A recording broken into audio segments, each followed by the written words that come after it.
I was recently watching a presentation by a man who is, by every metric of our modern world, a resounding success. He was tall, articulate, and moved through his data with a kind of surgical precision. He was describing a new efficiency model for his organization, a series of clean, geometric transitions that looked perfect on a glass screen. But as I watched him, I realized something unsettling. He wasn't just confident, he was frictionless. There was no static in his voice, no hesitation when he spoke about liquidating departments or restructuring lives. He had the high-functioning dissociation of a pilot dropping a payload from 30,000 feet. He could see the target, but he couldn't feel the wind. In the back of the room, a woman raised her hand. You could see it in her eyes, a raw, jagged kind of exhaustion. But when she opened her mouth, the most remarkable thing happened. She didn't say, "This is hurting us." She didn't say, "I'm afraid." Instead, she used his language. She spoke about synergistic misalignment and resource reallocation. She took her own suffering, her own internal click of the Geiger counter, and she bleached it white until it was as sterile as his slides. That moment stayed with me because it perfectly illustrates the most decisive violence of our time. It's not the physical blow, it's the enforced quiet that forces us to translate our pain into a corporate sedative before we're allowed to speak it. We've been taught that to be mature is to be numb, and to be professional is to pretend our consciousness isn't a sensor registering a deep structural dissonance. But what happens to a person or a society when the outside no longer matches the inside? When we decide that "it hurts" is an illegitimate sentence. Today we're going to talk about the right to speak what passes through us, not as an authority, but as a witness. We're going to explore why your mind is a sensor, not a fortress, and why the most radical thing you can do in a world of smooth geometry is to finally describe the irregular, organic truth of what you were actually feeling. That is such a powerful way to frame it, and it really sets the stage perfectly for this deep dive. Our mission today is to take that philosophical problem that you're calling the enforced quiet and trace its roots. Right, to see how it actually works in the real world. Exactly. We need to look at the concrete mechanisms, the corporate, medical, and sociocultural pressures that create it. We're going to move from that individual psyche, looking at how our own internal dissonance gets pathologized, how it gets misdiagnosed. And then zoom out. And then zoom out to the societal level. We'll examine how language itself gets sanitized, and maybe most importantly, how huge structural failures end up being individualized, just placed on the shoulders of the most vulnerable.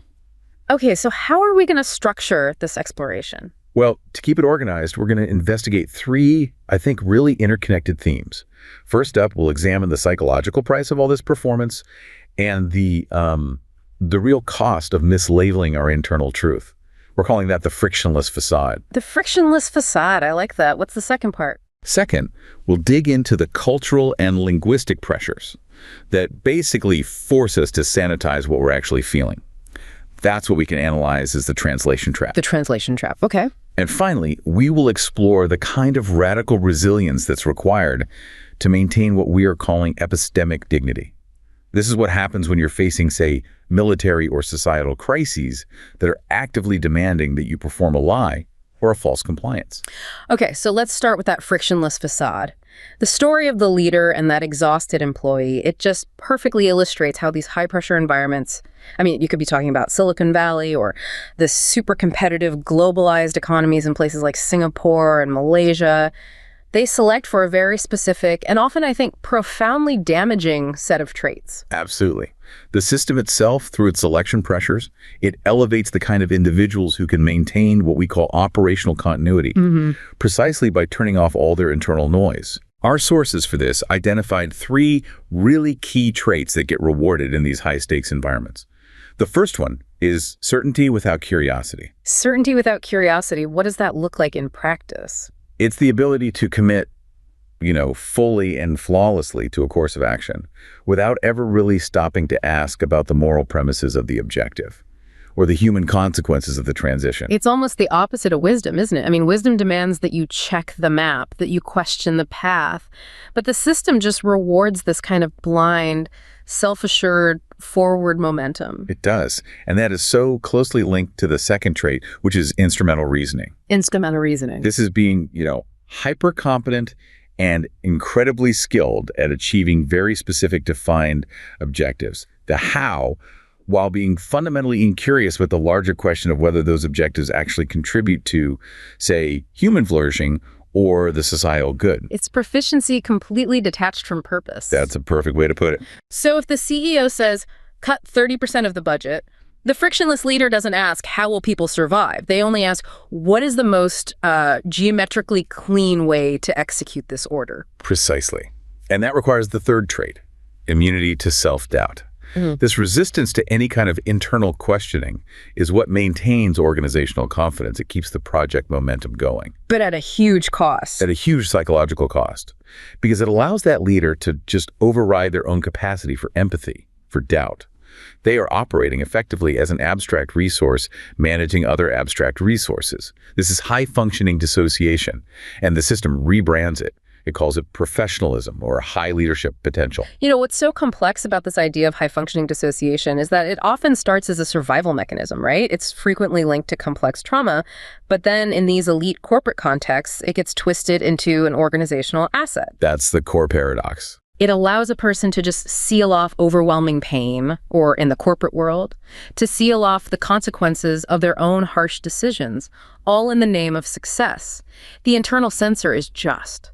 It's put on mute. It is. I mean, dissociation is the mind's way of ensuring survival when there's no physical escape from an overwhelming threat. And when that threat is chronic, or in the case of complex trauma, when the source of the trauma is also the attachment figure who's supposed to provide safety. The person has no choice. They have no choice but to deny the traumatic reality just to maintain that relationship. So high-functioning individuals, they become absolute masters of compartmentalization. They live in a purely cognitive realm. They're living in their head, constantly appraising and strategizing, all to prevent authentic feelings from ever surfacing. And it works in a way. It ensures functional success. It does, but that success rests on a fundamental, almost phobic avoidance of their own inner experience. And this brings us to what feels like a major clinical blind spot, the misdiagnosis that happens when these high-functioning individuals, particularly women, finally present with just intense internal distress. I was really struck by the concern coming from psychologists who are realizing just how many neurodivergent individuals are being missed. This is a critical discussion happening in child and adolescent psychology right now. The consensus among specialists is that girls with autism spectrum disorder, and the label high functioning is problematic because it often just means they excel academically or they mask well, Right. are being severely underidentified. And our sources highlight that the main condition these young women and adolescent girls get misdiagnosed with is borderline personality disorder, or BPD. BPD. That carries such a significant stigma. And I'm trying to wrap my head around this because if ASD is a neurodevelopmental difference, related to processing information and social cues, and BPD is traditionally linked to this instability driven by a profound fear of abandonment, how does a clinician confuse the two? They sound like they have totally distinct origins. They do, but the clinical presentation, how it looks from the outside, can overlap dramatically. The fundamental cause is what's different. We have to understand the enormous, and I mean enormous, cognitive load of masking. What do you mean by masking? A neurotypical person, they instinctively understand social rules. A neurodivergent person, especially a girl who is socialized from birth to prioritize fitting in, has to exert this monumental mental effort to mimic those interactions. It's like running social software on the wrong operating system. That sounds exhausting. It is. And when they fail, or when that mask finally drops because of sheer exhaustion or sensory overload, the resulting emotional dysregulation, the social isolation, the despair, it often looks exactly like the chronic relational instability we link to BPD. So you're saying a neurodivergent person, just completely worn out from trying to conform, might have a meltdown or withdraw, and a clinician could interpret that as emotional manipulation or attention-seeking behavior, things that are characteristic of BPD, instead of seeing it for what it is, a system failure from being overloaded. Precisely. And this gets compounded by the fact that for a neurodivergent person, their chronic struggles to navigate social conventions do result in constant social rejection, in bullying, in relational failures. Which is traumatic in itself. It is in itself a form of complex trauma. So the system is essentially punishing the neurodivergent individual for their inability to navigate a neurotypical world, which then causes the trauma that results in behaviors that are then pathologized as BPD. The primary diagnosis, ASD, is missed entirely, and the suffering is just relabeled as a character flaw. That is deeply, deeply unsettling.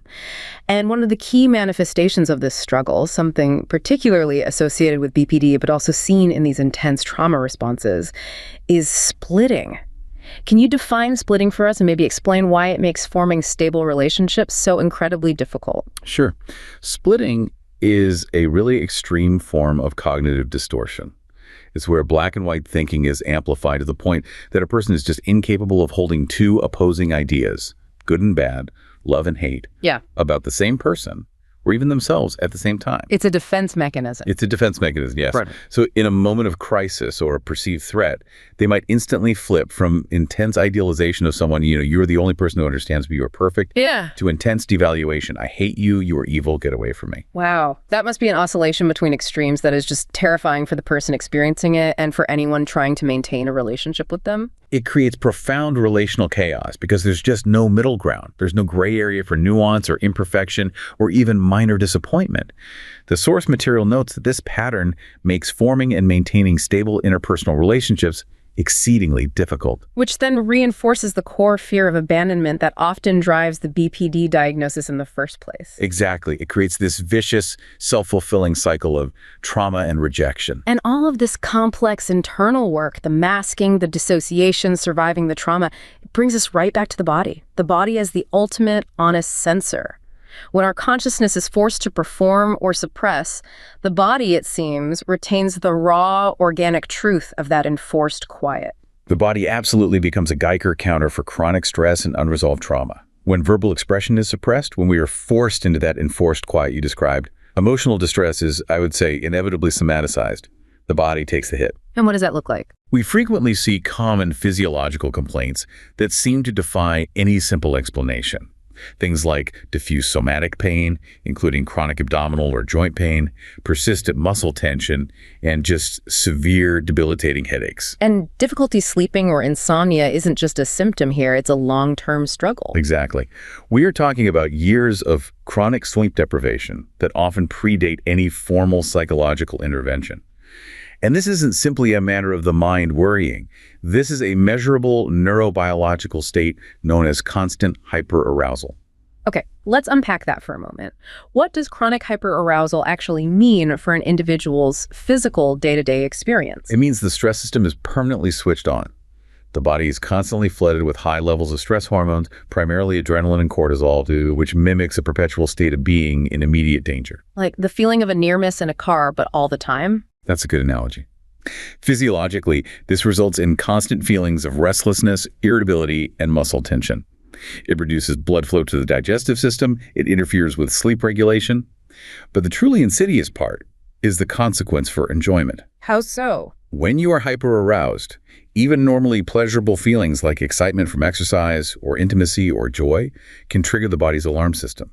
The physiological sensations involved are just too close to the fear response. So the body literally interprets joy and excitement as a potentially dangerous state, which then reduces the capacity to feel pleasure fully or even safely. It makes enjoyment feel dangerous. The individual might pull back instinctively from activities that should be fun or rewarding because the physical sensations are triggering the brain's fear circuits. Which explains why, for a trauma survivor or an anxiety patient, the focus often shifts entirely to the physiological symptoms, the difficulty breathing, the pain, the insomnia. It does. Yeah. It transforms these really complex personal and social problems into a discourse of pain. It's often the only language that remains utterly legitimate and undeniable when this psychological reality is constantly being suppressed or even gaslit. It's the body shouting, I am registering a profound lack of safety here. It's the only voice left. Before we move on from the psychological domain, I think the debate over language preference in the neurodiversity movement, using person with autism versus autistic, it reflects this fundamental struggle to own the censor's narrative, doesn't it? It's a perfect micro example of that larger struggle for what we're calling epistemic dignity, which we'll get to later.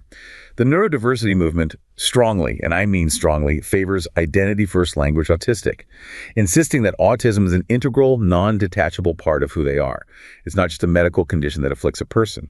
It mirrors advocacy from other groups, like the deaf community. It does. It's all about self-definition and rejecting those older, often externally imposed medical narratives that sought to fix the person. Whereas the person first language, person with autism, that often comes from more established medical institutions or maybe organizations focused on support for families of young children, where the emphasis is still on separating the person from the disorder. Exactly. And there's a fascinating generational dynamic here. Younger individuals, Gen Z, are far more likely to embrace identity-first language. They're socializing and connecting online where the autistic community sets its own terms of engagement. This is about reclaiming the narrative from external authorities, determining how your own truth is named, categorized, and expressed, rather than having it dictated by clinical labels. That exploration of the internalized psychological quiet really does set the stage perfectly for part 2, the translation trap. If part 1 was about how we silence ourselves internally, then part 2 feels like it's about the linguistic and cultural structures that enforce that silence from the outside. The enforced quiet, like we saw in the opening, often comes disguised as rational, professional, or just modern discourse. That new linguistic silence is pervasive. You see it particularly when traditional social structures bump up against these rapidly modernizing institutional discourses. We see this vividly in contexts that are undergoing massive, rapid change, like Ho Chi Minh City or Bangkok. So the old ways of expressing things are being replaced. Yes. The messy, raw grievances that were rooted in traditional systems, which at least allowed for some emotional expression within a kind of relational field, they're being replaced by the absolute necessity of using an approved vocabulary in professional life. And we looked at the testimonial of Lynn, a young professional who felt this trap so acutely in her multinational NGO workplace. She was experiencing real exploitation and burnout, but she couldn't use language that reflected that true, raw grievance. And that experience perfectly illustrates the function of this sanitized discourse. Lynn felt this immense pressure to use sterile, institutionalized terms like synergistic misalignment, or to engage in constructive feedback loops instead of just being able to say, I'm exhausted and I'm afraid of losing my job. She was speaking, but not saying anything true. Exactly. Hey. She was speaking volumes, but her voice was fundamentally stripped of its truth. It's like having the volume turned all the way up, but the content itself is censored. The language itself acts as a kind of bureaucratic filter. It really does. This sanitized discourse functions as a social sedative. It allows the organization to claim they're promoting open dialogue and emotional intelligence, but the actual disruptive or critical content of the suffering is just filtered out. The translation trap ensures that your personal pain has to be bleached white, made acceptable and technical before it's allowed to enter the professional sphere. And that completely neutralizes its transformative power. Completely. To really understand the depth of this silence, we need to look at the cultural architecture that's being replaced, specifically in Vietnam, amidst the market-driven Doi Mo reforms. The very definition of selfhood and emotional expression is undergoing a seismic shift. It's a profound transition. We're seeing a move from a relational, moral concept of self to a much more individualized psychological one. First, maybe we should quickly define Doi Mo. This was Vietnam's crucial shift starting in the 1980s from a centrally planned economy toward what they call a socialist-oriented market economy, which opened the country up to global market forces and individualism radically. And this created massive structural anxiety. And how did that anxiety intersect with the traditional emotional landscape? What was there before? Traditionally, the Vietnamese concept of lo lung, which is worrying about others, was absolutely central to being a good person. It was an integral component of traditional selfhood. A moral person worries because they care, and in doing so, they demonstrate tin kham. Tin kham. How would we translate that? It loosely translates as sentiment or devotion. But what's crucial here is that this worry is not anxiety as an individual psychological pathology like we see it in the West. It's a moral obligation. It's a social practice that confirms your relational commitment to others. So tin kham isn't just a passing feeling, it's the fundamental social glue. It's the visible evidence of your devotion to the people around you, to the relational field. Exactly. Tin kham defines itself through connection, through shared concern and mutual responsibility. But then the influence of modernization, of external pop psychology disseminated through media, has introduced this new concept of kamsuk. Which is different. Very different. Kamsuk is emotion as an individualized, discrete feeling state. Happiness, anger, jealousy, and so on. This transformation from Tink as a relational commitment to kamsuk as a private, almost objectified feeling marks a profound privatization of the emotional world. The self shifts from being defined by its relationships to being defined by its internal psychological state. And you can just imagine the immense personal cost of navigating that tension in, say, intimate relationships, where the traditional demands of tin kham are clashing with this modern expectation of individual emotional autonomy. The anecdote we looked at of Trum and her husband Dan is just heartbreakingly illustrative of this clash. Trum's dissatisfaction wasn't a minor complaint about intimacy. It was rooted in the fact that Dan was not worrying or caring enough about her well-being or their shared future. So his perceived lack of lowak was a betrayal of Tin. It was. It was interpreted as proof of his fundamental lack of devotion. In that traditional relational world, his lack of worry was a moral failure. Her sensor was registering. He doesn't care about me as part of his social field. And when Trum felt angered Din in response to this betrayal, her coping mechanism was purely behavioral and social, not psychological. Her response was to resolve to be quiet and alone. She didn't seek therapy to process her internal rage or try to articulate her feelings as these psychological states. Instead, she treated anger behaviorally as something that needed to be managed externally through silence just to maintain social harmony. That resolution to be quiet, it was an explicit, compulsory act of self-betrayal. She was prioritizing the relationship's external appearance over the continuity of her own inner truth. She had to deny what her sensor was telling her just to preserve her social standing. And that level of suppression has to have an explosive internal effect. It did, didn't it? It did. Her silence eventually led her to take this impulsive trip to Vung Tau, a coastal city. Initially, this was a kind of romantic project, a test, really, to see if Dan cared enough to follow her to reheat their love through a dramatic gesture. Then he refused. He refused. And when he did, the trip transformed into this desperate self-making project for her. She began to realize she could function independently, that she was brave enough to lead her life without him. But the internal conflict didn't just vanish. I can't imagine it would. No. Her pervasive fears and self-doubt on the road reflected the profound internal conflict of trying to reconcile her traditional relational self, Trum, who needed Don's lowling to feel validated, with the new modern demands of individual achievement and emotional autonomy in this neoliberal context. That journey symbolized the violent psychological transition from Tin Cam to Kumsuk. The structural anxiety that's generated by this conflict, the pressures of rapid urbanization, shifting values, forced self-making, it's immense. If individuals are suppressing their worries for the sake of social harmony, they must need a collective escape valve. And that escape valve is AD Choi. It's the collective practice of motorbike cruising at night through Ho Chi Minh City. This isn't just commuting or socializing. It is a vital socio-phenomenological response to individual worries and chronic anxiety. It's the organized chaos of the street providing relief from the organized conformity of daily life. What makes it so effective? It sounds a bit aimless, cruising past brightly lit downtown streets, the sensory overload of the traffic. It's primarily distraction through that sensory overload. The core purpose is to find temporary respite and relief from harmful overthinking, or bentam.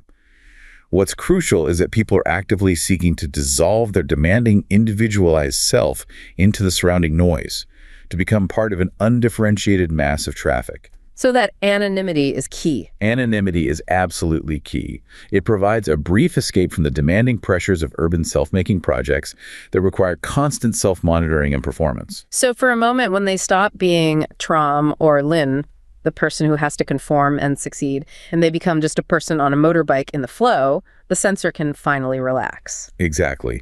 And while they are seeking anonymity in the crowd, the activity is almost always done with friends or companions.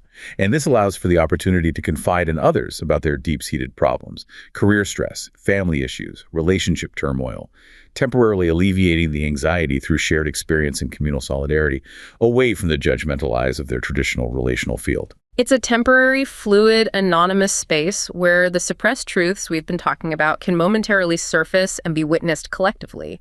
That contrast, the conformity of the professional office versus the chaos of the midnight cruise, is really stark. Let's transition now to part 3. This is where the structural dissonance seems to escalate from sociocultural pressure into the realm of open conflict and crisis. Here, the challenge of the enforced quiet becomes a matter of moral and even political survival. And this leads us to the critical concept of epistemic dignity. Yes, epistemic dignity. It's the quiet, you could almost say revolutionary, act of privately holding on to one's own truth, the honest reading of your sensor, even when the state, the military, or an imposing cultural authority is actively demanding that you perform a lie. Yeah.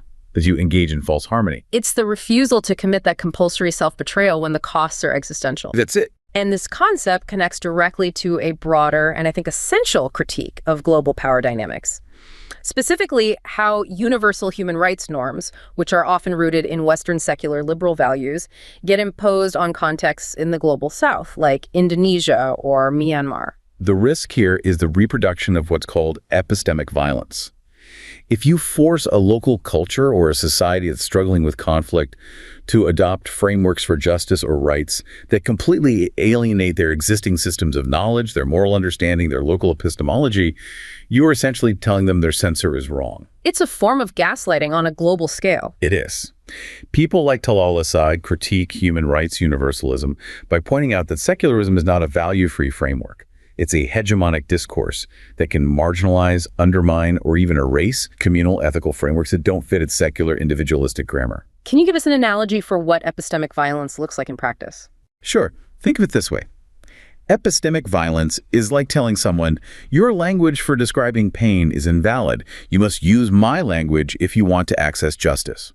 For example, if a justice framework demands that suffering be strictly individualized and rationalized, it completely ignores collective relational suffering, like the Tinkem we just discussed. It demands translation. It demands that local censors translate their reality into an alien grammar, often masking the structural causes of their distress under the guise of universal truth. And we can see the crushing weight of this structural crisis overwhelming the censor when we look at displaced populations like the migrant children from Myanmar who are living in migrant learning centers, or MLCs in Thailand.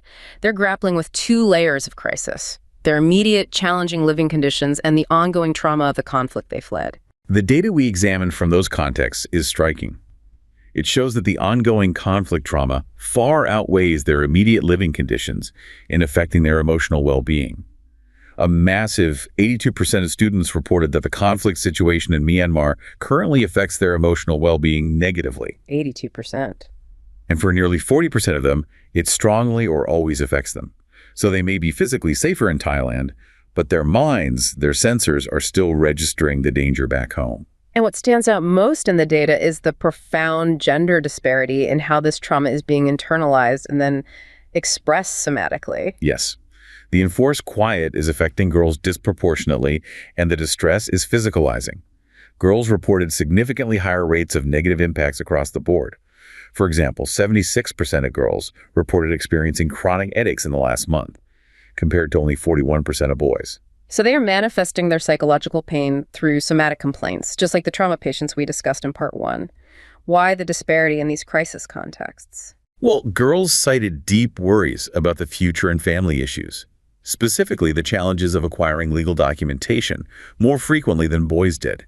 And when they were asked what was important for their emotional well-being, girls prioritized practical things like healthcare access and personal safety at much higher rates than boys. Which suggests they are acutely registering the immediate practical and long-term insecurities that are inherent in displacement. And that worry is converting into physical pain. This external crisis then translates directly into an internal crisis of confidence, a refusal to trust the legitimacy of one's own feelings or your capacity for expression.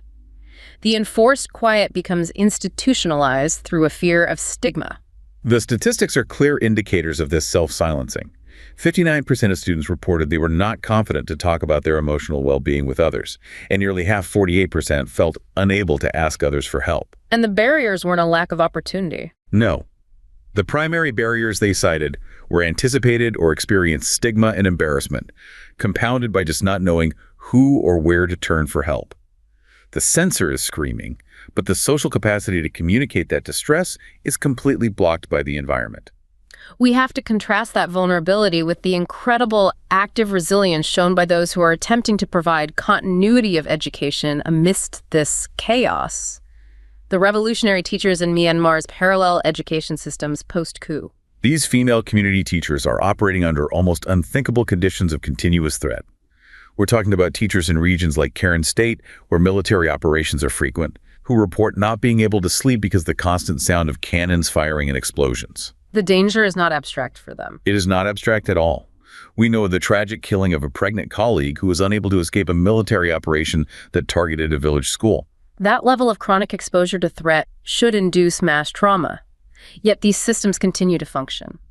How do they maintain their sanity and continue to teach? Their resilience is heavily reliant on communal strength and what we call social capital. They don't have access to robust, formal psychological support systems. Their coping mechanisms are things like solidarity, peer relationships, encouragement from family, and self-healing activities like saying prayers. So it emphasizes the communal, the ecological dimensions of resilience. Yes, they survive through the strength of their social fabric, not through individualized mental health interventions. But relying solely on social capital isn't sustainable when the threat is structural and ongoing. Absolutely not. And while these networks are powerful, the research urgently calls for the establishment of formal psychosocial support mechanisms. Leaders of these parallel education providers must strategically prioritize teacher well-being, understanding that teacher burnout and trauma represent an existential threat to the entire education system's viability. It's a structural recognition of the weight they're carrying. It has to be. If the enforced quiet is the individual consequence of structural dissonance, then we can use the systemic failure in the treatment of disability as a powerful metaphor for how that dissonance is experienced. The case of children with physical disabilities in northern Shan State is a potent illustration of structural violence. They face these manifold, interconnected barriers. Entrenched social stigma that often views disability as a form of misfortune or karma, a complete lack of disability-inclusive school infrastructure ramps, accessible toilets, and teachers who are completely untrained to support their specific learning and mobility needs. So the environment is actively disabling them, even more than the impairment itself. That is the core analysis, using the social model of disability. The lack of cohesive systemic support mechanisms, which is only worsened by the ongoing conflict and resource scarcity, doesn't just neglect these children, it individualizes disability. All the pressure is put on them. All of it. The immense pressure and burden of navigation, access, and education are placed entirely onto the marginalized child, their family, and their overstretched community-led schools. It's a powerful metaphor for the broader structural dissonance that forces individuals to bear the crushing weight of systemic failure and political instability. Yet, even in this environment of conflict and constraint, we're seeing alternative systems forming that actively resists the enforced quiet by teaching critical democratic expression. Yes, the emergence of online educational platforms post-coup, which are known as Spring Universities, like the Burma Academy or Spring University Myanmar, are revolutionary. They function as counter-authoritarian spaces, and they're doing more than just providing continuity of learning. They're building something new. They are strategically laying the groundwork for a future civil society and for social justice. How do they do that strategically? What does that look like? They prioritize curricula that directly combat the country's history of authoritarian rule. So they focus intensely on the social sciences, on federalism, on peace and community building. They are actively fostering critical, participatory dialogue among students and teachers. They're essentially teaching through democracy. That's it. They're creating an inclusive learning environment that blends global, critical frameworks with local epistemologies. So instead of demanding silent, technical compliance, which is a hallmark of that frictionless facade we started with, these systems demand that students use their sensor, articulate what they see, and engage in civic discourse. It's a deliberate effort to create an inclusive conceptual framework that respects epistemic diversity. It is. This approach combats that epistemic violence by focusing not just on individual behavior modification, but on the structural factors that are necessary for long-term change. They're teaching students to critically engage with their structural reality, to trust what their sensor tells them, and to use that truth to rebuild society. This brings us full circle, back to part 4, reclaiming the sensor. We started with this philosophical idea that the mind is a sensor, not a fortress. And we've seen the immense psychological, cultural, and structural costs of ignoring that sensor, of forcing individuals into a state of self-betrayal and dissociation. We have to fundamentally reject the notion that the mind is a fortress that has to be constantly defended or kept sovereign. The source material emphasizes that consciousness is permeable. Ideas, emotions, narratives, even structural trauma, they pass through us continuously. They arise from external power, internal experience, or genuine insight. We are, first and foremost, sensing organisms. And the necessary middle path, the path of integrity, is acknowledging the truth of what passes through us. It's that idea, not everything that passes through me belongs to me, but that can't be an excuse for silence or suppression. Exactly. The mind is a Geiger counter. Its function is to register dissonance, pain, or absurdity. If the counter clicks because it detects something, that click is data. It simply is. We have to learn to treat our own internal experience with that same detached respect. So the expression of that data isn't an imposition of authority. No, it should be seen as exposure, as a witness statement. If something passes through us, let us describe it and observe it, knowing that if it is a genuine truth, it will endure. And if it is an externally imposed lie, it seems will eventually show. The cost of the enforced quiet is ultimately existential. For a conscious being, survival, integrity, and authenticity depend entirely on the continuity between inner discernment and outer action. And to sever that continuity is what we identified as the profound violence of compulsory self-betrayal. When you see something, when your sensor registers a truth, but you are forced by linguistic, professional, or social pressure to pretend you do not see it, you undergo a kind of spiritual amputation. The vessel persists. The employee still works, the relationship still functions. But the self erodes, leaving behind only the sterile performance. So if we synthesize all the lessons, from the dissociated corporate leader, the professional compelled into linguistic silence, the student fearing stigma, and the teacher risking her life, what is the most radical action one can take to counteract these pervasive forces? The most radical truth is to finally describe the irregular, organic truth of what is actually being felt. It is resisting that systemic pressure to rationalize, pathologize, or translate that truth into a more palatable, smooth, or sterile form. The integrity of the self, and ultimately the ability of a society to course correct, lies entirely in owning the sensor's reading. This deep dive has spanned so much ground. From the intensely personal, the confusion of a clinical misdiagnosis, and the neurobiological reality of trauma, all the way to the vast structural violence of systemic failure and post-colonial critique. It really underscores how the fight for self-definition is a universal struggle against these powerful forces that demand simplicity and silence. The significance of this exploration is clear. We have established that the mind's function is intrinsically that of a sensor, designed to register the nuances of reality. True self-integrity is not found in achieving frictionless success, nor in building a psychological fortress against the world, but in maintaining the courage to own the registration of dissonance and pain, regardless of systemic pressure to demand a more acceptable, translated, or silent version of that truth.